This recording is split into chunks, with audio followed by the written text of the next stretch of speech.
Welcome to This Podcast is Making Me Thirsty, the number one destination for Seinfeld fans. This is Two Up and Two Down. Here's our producer, Chris, to start us off. Guys, welcome back. And we're going to start this episode with the Seinfeld Chronicles. We're going right back to the beginning of it all. So, Chris, what do you have for your first up? July 5th, 1989, the pilot, good news, bad news, Larry David, Jerry Seinfeld penned episode. You know, what can we say? I think there's a good amount of ups here. And again, these ups, they're foundational ups, clearly. And for me, I'm going to go, the foundation of George and Jerry, and specifically, again, a lot of it is them, the whole episode, but I do love the them at the dry cleaners. I kind of love the bit. Obviously, George signals Jerry signals, and just the way they interact with each other. And again, it's two guys discussing women. At the end of the day, that was always their goal: how to figure out women. And then just that leads to just little conversation where Jerry's, kind of doing stand up within the show. They're still trying to feel it out. I actually said it today, or to my daughter, wetting her hair. I said, you can't over wet, you can't over dye, you can't over dry. Those lines I use a lot throughout my life. So that first George Jerry foundational kind of talking to each other, whether it's at the restaurant there or specifically at the dry cleaner, really appreciated that as my first one up. Yeah, great mention that the up is again a foundation, a building block for what's to come between the dynamic of Jerry and George on the show. So yeah, good point there. Tony, what do you have for your first up? Yeah, I'm going to piggyback on that, and I think the key there, how I mentioned there, 1989. Take us all back to 1989. We're 11 years old. What are we doing? We're watching TV. Everything's the same, and then this comes on, something different. Guy gets home opens the door, sits down, gets all ready, puts the game on. Phone call comes. We don't have the Met game. Don't say they taped it. I mean, right there, they got me hooked on Seinfeld. Just right there on that line. One of the best sports-related lines of the show. Starts us off, sets the foundation. We're going to do a lot of sports, a lot of baseball. Jerry's taping the game. For those that were there at the time, you're not getting highlights. You're waiting for box stores the next day sometimes. I mean, this was all we had. And it sets the foundation for Kramer and Jerry's relationship, right? At the time, he's Kessler. Yes, we all know that. Whatever. I put that aside. Kramer comes in looking for meat. You got meat. The Mets really blew it tonight. Ruins Jerry's day right there. And mooches off him in the same 30-second clip. Sets up Kramer and Jerry for the rest of the show. Jerry's not too mad at him. Sets up Jerry and Kramer relationship. No matter what K-Man does, Jerry's there for him. The neighbor, he's got his back. Has him sits down. He rips the magazine and puts it back. I mean, it's all set up right there perfectly for you. Chris just touched on the George and Jerry setup. This was the Kramer and Jerry setup. Couldn't have asked for more. Jerry's sweatpants and sweatshirt aside, which is incredible every time I see it. I love it, the blue and red. Just a great, great scene. Sets the tone for the show for all of us. That's my up. All right, yeah, great mention there. So, Chris, back to you. What's your second up? Yeah, great points. And I put in parentheses, I think that was his last time in sweats, I believe, in those Met collars. I know he wore the Nike stuff, but I think that's what this is all about. It's foundational, right? To build a house, you need a good foundation, and this series was a palace, if you will. So the foundation started here, and to piggyback on the Kramer Jerry stuff, I loved. To just piggyback a little more off that, that scene where they're discussing it, and Kramer and George and Jerry are all in the apartment, and Kramer says, "Why give her an option?" And, Jerry's response is, "This is a person I like, not how to score on spring break."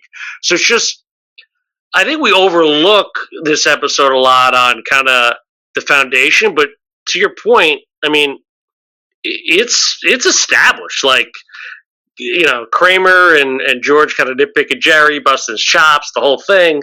And Jerry kind of, he's that straight man, played it just perfectly. So for me, I love that when they're all together. Why give them the option? Obviously, George just kind of mentioned as well. Obviously, he's bringing in the sleeper sofa, the whole thing. So for me, yeah, the Kramer George stuff, Jerry the option. I love the second thumbs up. So Tony, over to you. What's your second down? Second up, yep. My second up is second up. Yeah, my second up is now it's going to go with one I've written down here, but it's kind of very similar to O'Hara's up, so I'm going to go a little different here. I think it's two-parter. I love the bit itself. So Jerry does stand up. He does a lot of stand up. Obviously, this is what the show was, right? The pitch of the show, it wasn't about nothing. The pitch of the show was a comedian getting material in his real life and then bringing it to stage and doing stand-up comedy, right? Now, since then, you've had Louis do it. You've had, several different incarnations of it, if you will. Shandling sort of did it pre-Seinfeld, but not really. I mean, this, in essence, was a groundbreaking show, right? Up until this point, a comedian got a show. He wasn't a comedian, right? It was Bill Cosby. He was Tim Allen. He was Roseanne Barr. They weren't doing comedy, right? They put them in a different box. So Jerry was like, no, I'm a comedian. I'm going to do comedy. That's what the show was. Great bit. George is like, you're on stage in 20 minutes, and they cut right to Jerry on stage doing stand-up, talking about cotton balls. Love that bit. I don't know what it is. Girls have cotton balls. Women always have cotton balls. I never thought in my life I would ever need a cotton ball. It's a great bit. Is it a little long? Maybe. Do they do too many stand-up bits? Perhaps. They figured it out after this. I'm sure they got there. They're able to figure this out. But I did like the bit itself, and I like that they took it from the show straight to the stage, and Jerry just started doing his stand-up. It kind of shows that life of the comedian that they touch on later on a lot, but this kind of set it all up for us that this is what the show is going to be. We're not going to see some family show or anything like that. This is a guy who's living in New York. He's single, talking about girls, and then going on stage talking about girls. I just love that. It's kind of the essence of the show. So that's my second up. All right. Thank you, Tony. So now we're going to go over to the downs. And Chris, what do you have for your first down? First down, listen. Tom Sharonis was not a part of this show yet. Art Wolf made his first and last directorial debut or final, if you will, for this episode. So there was you could feel it was something was a little off. And for me was the ending. Even in these early shows, and I like the stand-up, so I have no problem with it ending with stand-up, but this stand-up, it kind of went on a little long, and I didn't feel like there was any closure in the regular acting part, right? Him and the woman, I think it ended with just the 5-hour boat ride. Like, that was just a little awkward for me. Like Jerry with that woman in general, it's like he's in 8th grade, like, come on, get her a glass of wine, dude. You're 30-something years old. But the ending there, especially with her, didn't feel right. And you right, as Tony mentioned, they didn't really have their legs, and obviously they were going to fix these things. But I feel like there should have been an ending from the acting point of view before we got to the last monologue from Jerry. So that's my first down. Tony, what's your first down here? That was my biggest down, actually. I'm glad Chris brought it up as his first. I mean, it ends very oddly. I mean, it just ends with nothing. I mean, it's a perfect go back to the monks and talk about it. She has she's engaged or anything but the way they ended it. I agree. I just feel like they got out and they put Jerry on stage. It leaves you kind of wondering what's going on here. 100% agree. My down though, it's kind of an unfair one because we're all talking about our first episode and they haven't established things yet, but I'm glad they fixed this part because George is like the cool guy in this, right? He's right. He's telling Jerry, like, what are you doing? You don't understand signals. He's telling Jerry how to deal with women. He's just very unlike the George we later on come to love in the next couple of episodes and on to season 2 and 3, where he's a lovable loser and doesn't know what to do with women. I mean, he's giving out advice. He knows what's on. He knows that she's wrong. George was right the whole time. If you look at it that way, no, he writes it down on the paper. No, he's just too cool, for lack of a better term. Not the George we like. I think they were going for is like, Jerry's the star of the show. Let's have him have the problems, and his friends will help him or whatever. But they quickly realize it's not the dynamic they need. I think they need Jerry to be the straight man and the even Steven type guy, and you got George as a lovable loser, which they eventually go to, but he's not there yet. His outfits are odd. If you want to go there, the bowling hat. You don't know what we're doing with George yet. I just. It's not your best George, because it's not quite George Costanza yet. He's blatantly doing Woody Allen when he talks, which I'm fine with, but he's not really acting like Woody Allen. Woody Allen is very passive and I don't. But George is being too cool, knows too much, and is sort of the voice of reason, if you will, to Jerry, which is not George. We all know. So that's my down. All right, yeah, very good points there. And Chris, back to you for your second down. Yeah, the way I think about that one is like me giving you golf advice. You know what I mean? Like, it just sounds good. I don't know what I'm talking about either. Or George and us, depends how you look at it. For me, again, the show's called Seinfeld. I get it. It's almost just a little too much Jerry. A little too much Jerry in this episode. And again, they haven't found that balance. They didn't have guest stars outside. They didn't have any guests. Well, sorry, the girlfriend, of course. And then obviously Lee Garlington, who was solid. We all know that, friend of the show, the whole thing. But a little too much Jerry. And even the one bit I didn't like, I'm nitpicking here, is when George is helping him bring in the couch, and he mentions like the father with the cigarette. I don't know. There was enough stand-up in the show and stand-up within the show that it was just a little too much Jerry. But to your point, this is foundational. I think they were working out the kinks for sure. And they turned it around. But for me, to kick off with that much Jerry, but I think they learned a lot from it. So they turned that down into an up. All right. Thank you, Chris. And Tony, back to you. What's your second down here?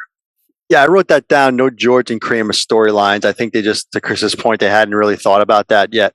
But my next down, and it's not terrible, but I don't love it. It's to Chris's point earlier.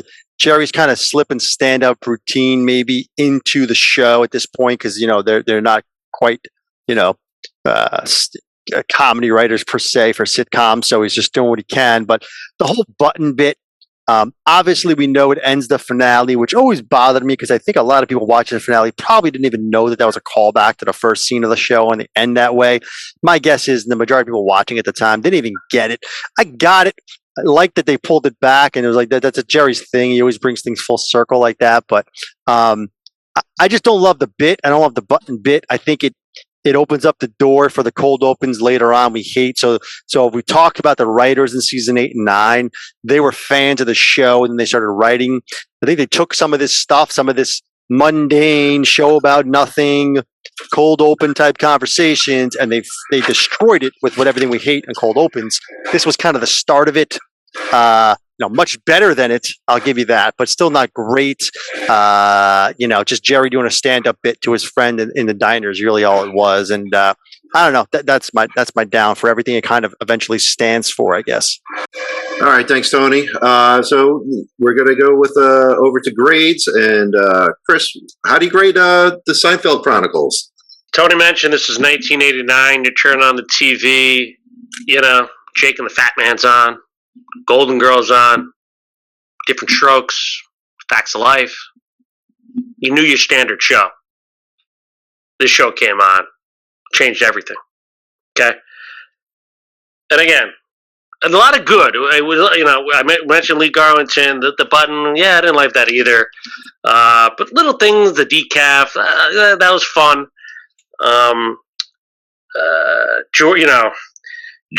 Jerry meeting Laura and the whole hands thing. Hey, the awkward. I mean, that's just organic, like joyous. Two friends not knowing what's going on with women. Relatable, right? Tony mentioned the sports, the Kramer. If you lived in that era, you just got it, right? So it was different. But listen, there's no Elaine, there's no Tom Sharonis. The pace was a little off. One storyline, the ending didn't fit. But again, we're analysts here. Seinfeld Chronicles comes on, I'm not turning off because we're historians as well. So, to be fair, knowing what I know, good news, bad news gets a C plus. I think it's a fair grade. It doesn't really deserve better yet, as they're building foundations and working on things. But it definitely doesn't deserve any lower. So C plus for Seinfeld Chronicles. Okay, yeah, very fair. I mean, it's hard to, be too critical of the very first episode. And like I said, I even felt it too back in the day when it aired live that, this feels a little different than the rest of the sitcoms out there. So, good points. Tony, what's your grade? Yeah, this is one of those ones. I actually wrote my grade down before I even watched it. I rarely do that now as we're analyzing these shows for these 2 ups, 2 downs. I just know what this grade is. I feel like, and I stuck with it. I didn't even write down, sometimes I write down 2, 3 grades and wow, or sweet, whatever. I got my grade for this one off the bat. And I think it's fair. I'm giving a little bit more credence to the sentimental value, I think. I'm giving a little bit more credence to the airport scene that O'Hara mentioned. I mean, that's really the epitome of the whole show right there, them trying to figure out women. George throws a line earlier on in the episode where he says, in these situations, I would do the opposite, touching on the opposite later on, which we all know. Obviously, George doesn't do it then. No Elaine, no real Kramer storyline, no real George storyline. Ending was weak, as O'Hara mentioned. It sets the tone for everything we love. It's got the sentimental value. It was sitcom-y, but to Chris's point, it was different enough to keep us watching. I think it gets a bad rap, especially among pink hats. I think, it's not a terrible episode by any stretch of the imagination. It's got enough for me. I'm going a little bit higher. I'm giving a B- to the Seinfeld Chronicles. Good news, bad news. I think it's a B-. Maybe it's a low B-, but I think it's fair. I think I want to keep it in the B range, just to nudge them pig hats a little bit and let them know that this is where it all started and we're happy with it and it's a solid episode. So B- is my grade. Well, there you have it, folks. So, don't skip on season 1. You got some good stuff there. B-, C+ for the Seinfeld Chronicles. Well, thank you guys, and we'll see everybody at the next one.